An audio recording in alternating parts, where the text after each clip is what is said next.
My name's Scott. I'm an addict. It's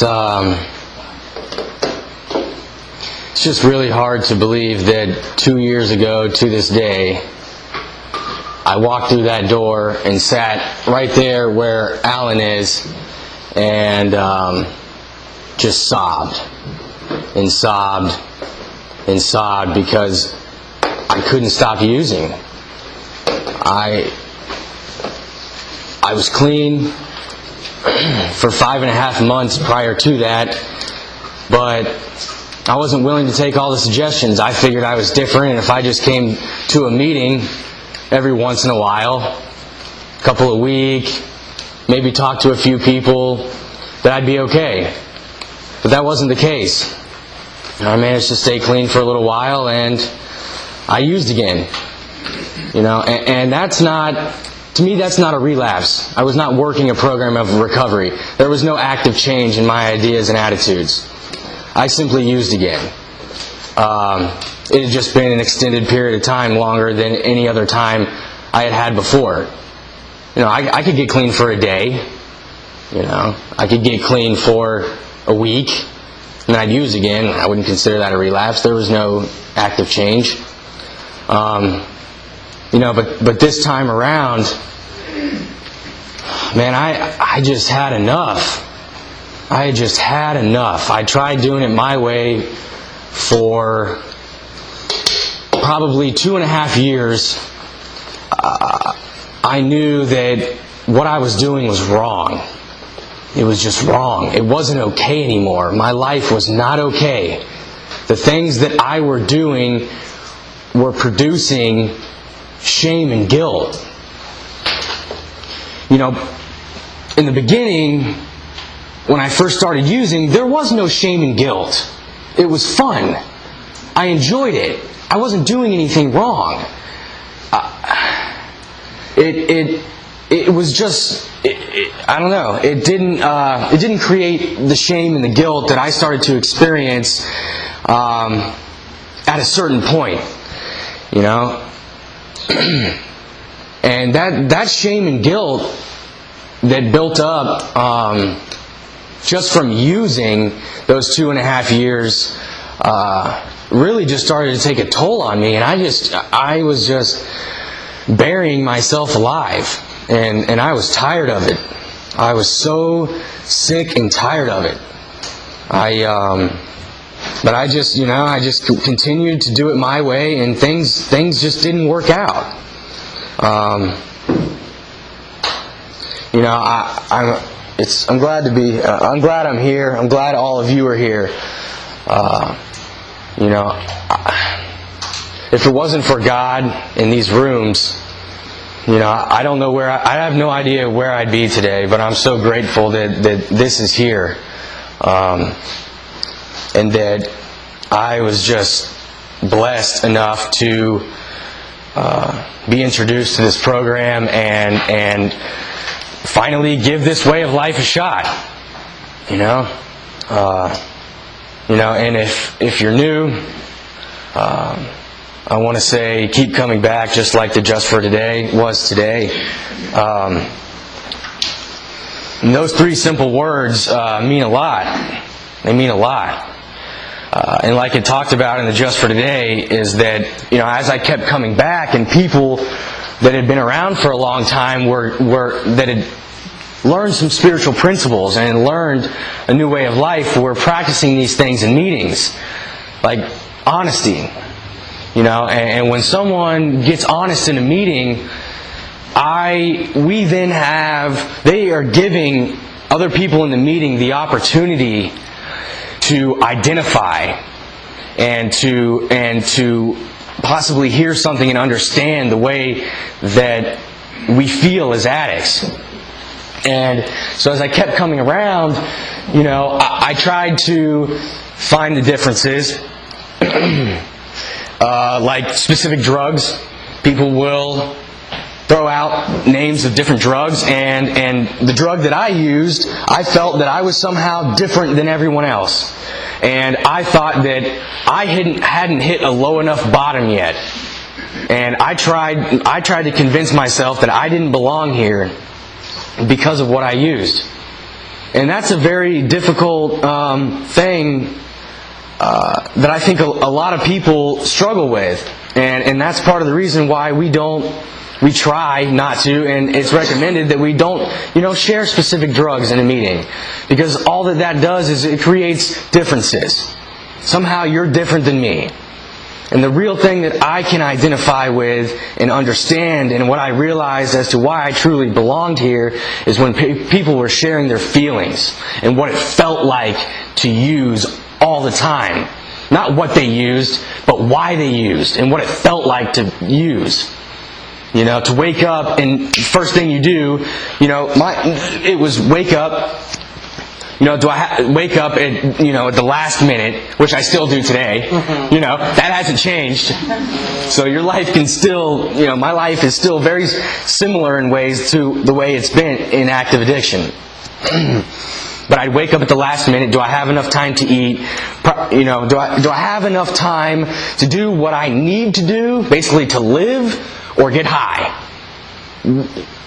I don't have enough time to eat, but I'm going to get high, so I'm going to get high, and I'll go into work. And I do things like go out in the back and get high, with people there, like just acting as if I just did whatever the fuck I wanted to. As if I was just invincible. And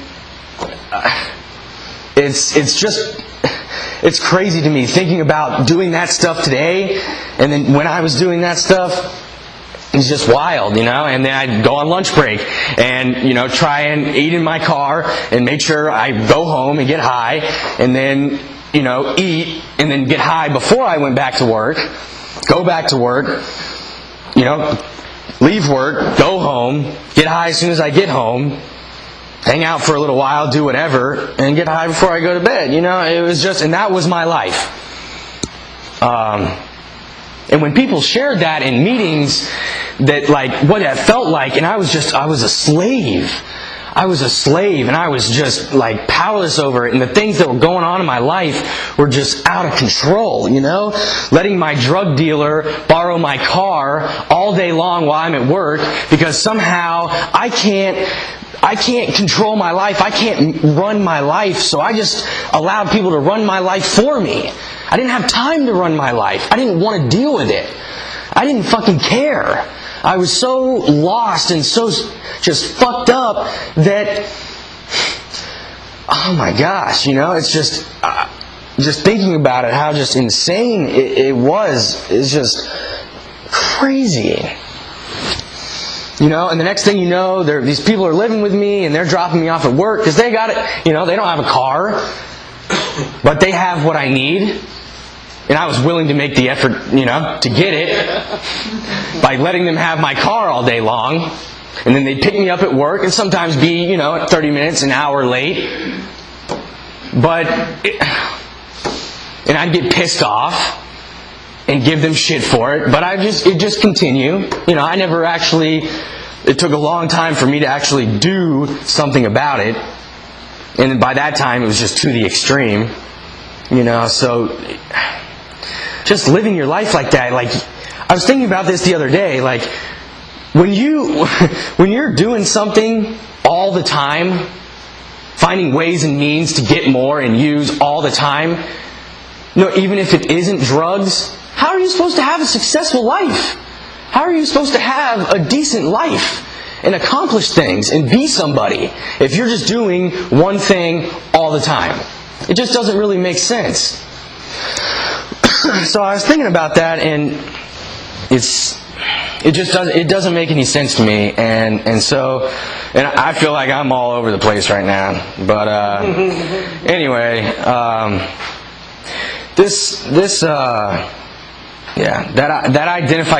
identification in meetings is huge, and that's why it's so that I really, really strive to share honestly when I'm in meetings, because I identified with the feelings and what it felt like to be powerless over this disease and to have just my life to just be completely unmanageable. And I knew what that felt like. I may have not been able to understand the specific situations. I didn't go to rehab. I was never in an institution. So, I would try and look at those things and be like, well, I don't belong here. But it was those feelings, and that's just so important to me. Because, I want to separate myself somehow. I want to be different than you. I'll come up with these crazy things in my head that will tell me that I'm somehow different than everyone else and I don't belong here. So I want to talk about this year because I've made this year extremely difficult on myself. Extremely difficult on myself. I started the 4th step a year and a half ago.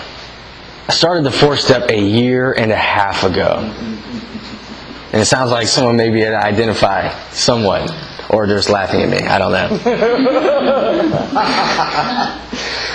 Anyway, I've been going over the 4th and the 5th step with my sponsor recently. And I looked at the date, right? Because I wrote down the dates. Every time I sat down to start again, I'd write down the date. And it said 10/21, right? And that's October 21st. And I thought about it. Like, that shit ain't this past year. It's the year before that. Not this last October. It was the October before that. A year and a half ago is when I started that step. And I highly suggest to not do that. It's created a lot of pain. Because when you're looking at stuff in the 4th step and taking this searching and fearless moral inventory, it's difficult. It is difficult. I don't know if... I guess I don't know if difficult is the right word, but not doing it is much more difficult than doing it. Let's put it that way. To sit down and write is not that difficult. To put it off and procrastinate and to think day after day that, you should probably do some step work today and not do it, that's difficult. That's painful. And that creates shame and guilt. Because today I have a conscience between what I need to do to stay clean and what I need to do to use again. There's 2 different things there. And if I want to use again, I don't work steps. If I want to use again, I don't come to meetings. If I want to use again, I don't call my sponsor. If I want to use again, I'm not of service. I don't make friends in the fellowship. I don't go to conventions. I sit on the outside and continue to look in like I did in active addiction, and I've done my whole life. Sit on the outside and look in. And I'm bound to fall off. Just like I did in active addiction, I'm bound to do that here. So, just going through this 4th step, I've learned so much. I've learned so much about myself. I was so angry, and I am still so angry. And people have called me out on that since I've been clean. About being angry. Like, you seem angry. Are you angry? Are you okay? And, I had 75 resentments. Going from a kid in middle school who called me a poser that I held on to from that moment on, and I can't be that. I will not wear these shoes again because he called me a poser, and I'm not willing to be an alien. Not willing to be made fun of. I refuse to be embarrassed. So I became this chameleon.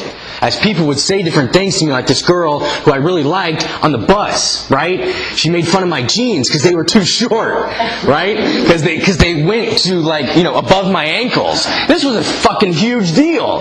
This was a girl that I really liked and I was very attracted to who made fun of me, right? And I was so embarrassed. To this day, I am self-conscious. It sounds crazy, but it's true. To this day, I think about my jeans being too short. To this day. To this day. And that's something that I've carried with me since elementary school. And those are small things that I have done to change myself. I have changed who I am. To be accepted and not be rejected by other people. I've changed myself. Throughout my whole life, I've changed who I really am to be someone that I'm not. And then I have resentments, with people in romantic relationships, people that good friends that I was friends with for a long extended period of time, with drug dealers, and just going throughout my life, just grabbing more and more and more resentments it's crazy how much anger I have and had toward these people, because some of these resentments I've been able to work through and let go, because they weren't that serious, But when I thought about these people and I relived these moments in which this resentment was formed, or the moments in which it was formed, and it got worse, I don't have that uncomfortable feeling today that I used to have when I was writing on it. It's okay. I feel okay with it. So I've been able to let a lot of that anger go. So that mask, that I have learned so much about this mask, and so all these things that I've learned about in these different things, like pride and ego and these character defects and fear, and how much fear is involved, because it talks about the onion and going through layer by layer and figuring out what's beneath that and what's beneath that and what's beneath that. And so one of the deepest things is I lived in fear. I lived in fear. I was afraid to not be liked. I was afraid to be who I was. I was afraid to be honest. I was afraid to stand up for myself. And I allowed people to just walk all over me. And where that's one of the biggest struggles for me, is that clashes with my pride and my ego. Because when someone disrespects me, like for example that day when this kid called me a poser, right? I was too afraid, and so what I expected of myself, because of my pride and my ego and how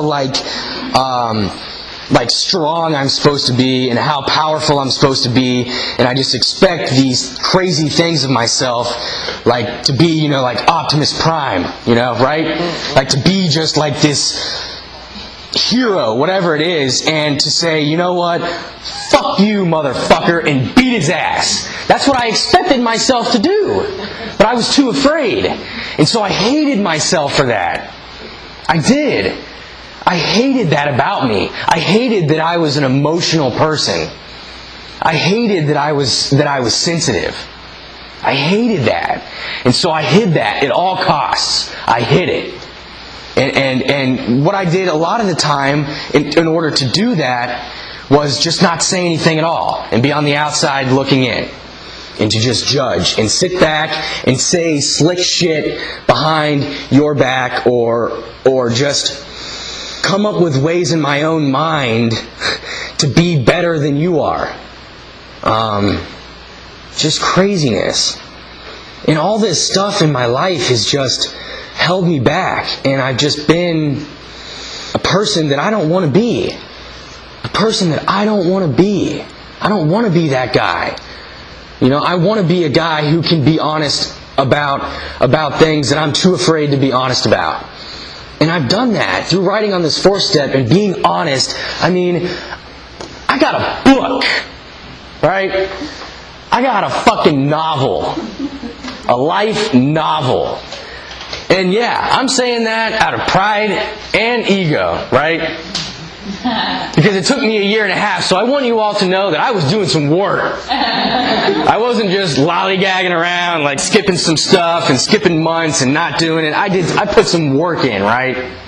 That's the main reason why I say that. I talked to my sponsor about, should I bring my step work in tonight? Just to make sure everyone knows.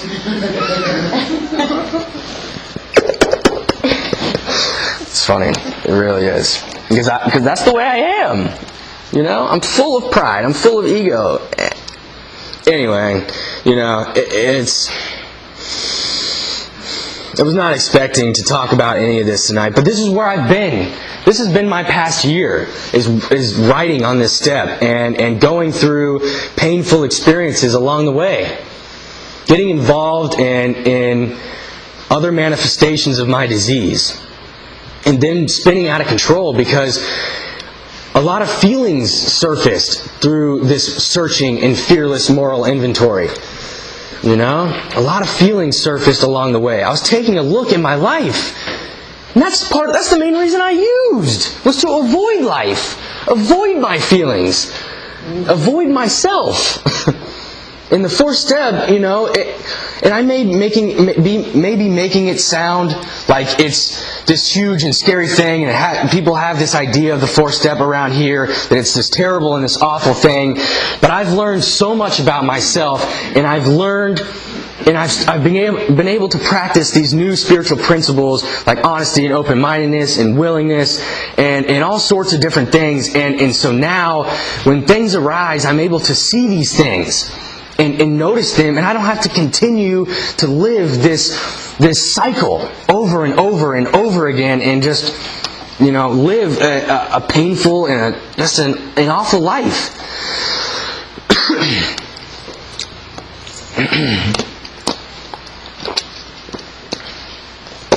I don't even know what I was saying before that.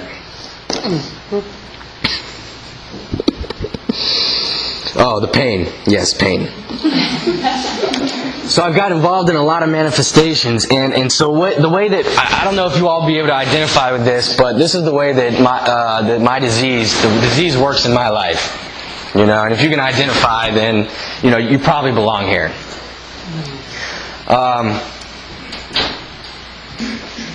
Let's pick one that's been a problem over the past year. I know I had mentioned last year about trying to squeeze things in, and someone else was able to identify with that, and that's part of it. You know, is now my life now revolves around something else, and this thought keeps coming back, right? About how this is what I want to do, you know, and I start just doing what I want to do all the time. And I try and control it, and I try to manage it, and I try to balance it, and it just doesn't work out. You know, I wake up in the morning, and it's one of the first things that I think about.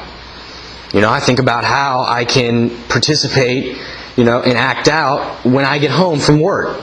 And it's the first thing I think about when I get off work. And I do, you know, extensive amounts of research, right? And I'm researching all this stuff, you know, and because what I'm doing, I have to be the best. I have to be the best at it. And I put that drive and that energy to get high, that, you know, just finding ways and means to get more, and just doing whatever it takes to get high. I'm doing whatever it takes to be the best and at this, and also to participate in it successfully. But as I try harder to control it, and I try harder to beat it, and this determination just begins to just turn into something that's just out of control and completely unmanageable.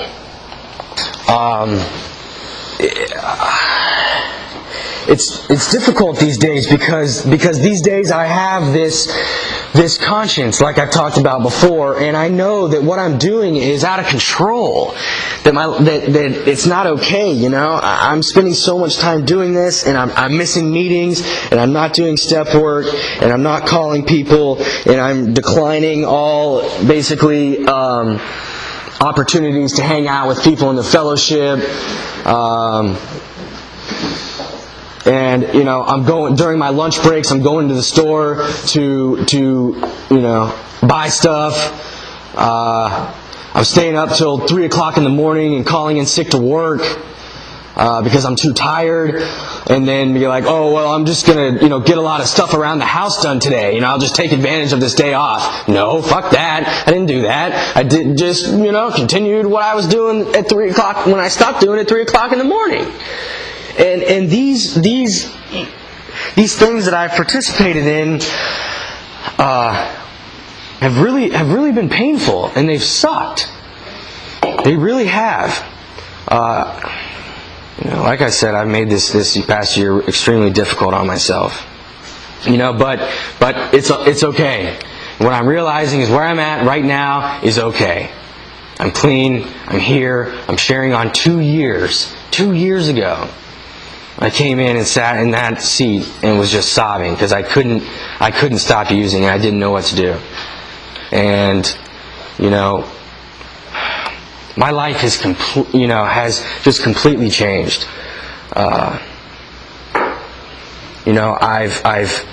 I've built relationships with some amazing people in here. People that I can be completely honest with, and how freeing is that to be just completely honest with someone about the things you've done and about who you are. I stopped saying I know all the time. And I've learned to say I don't know. And that's huge. Because I was so close-minded. And I thought I knew everything. I thought I had all the answers. However, my life was evidence of the exact opposite of that. But I'll tell you, I know, and I get it.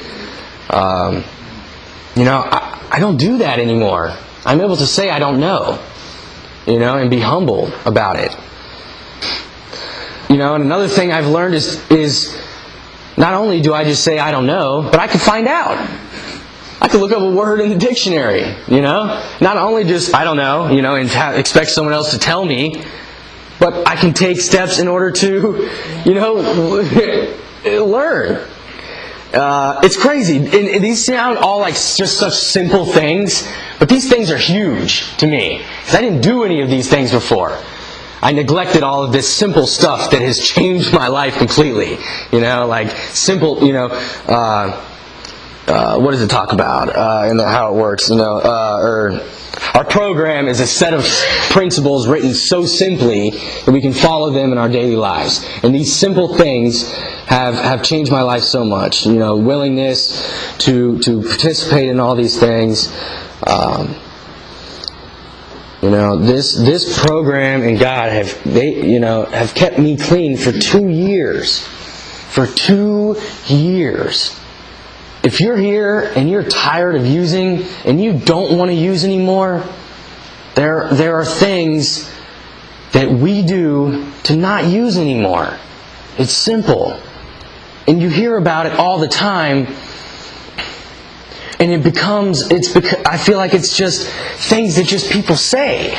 There's no real meaning behind it anymore. Go to a meeting a day for 90 days. Work the steps, get a sponsor, get a home group, talk to people, call people, be of service.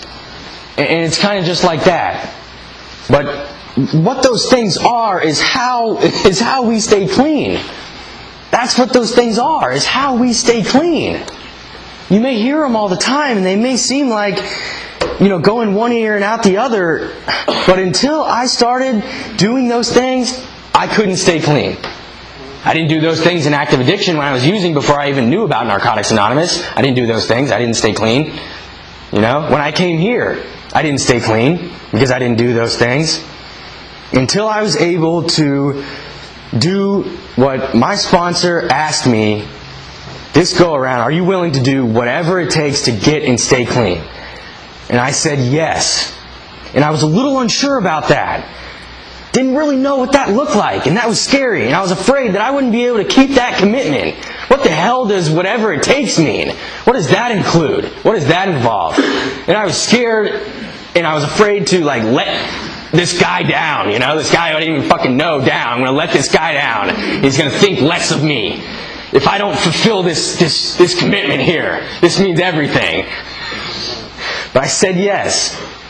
I said yes, and I didn't worry about what I was going to have to do. I just simply started doing it. And it started working. And here I am. I haven't used in 2 years. You know.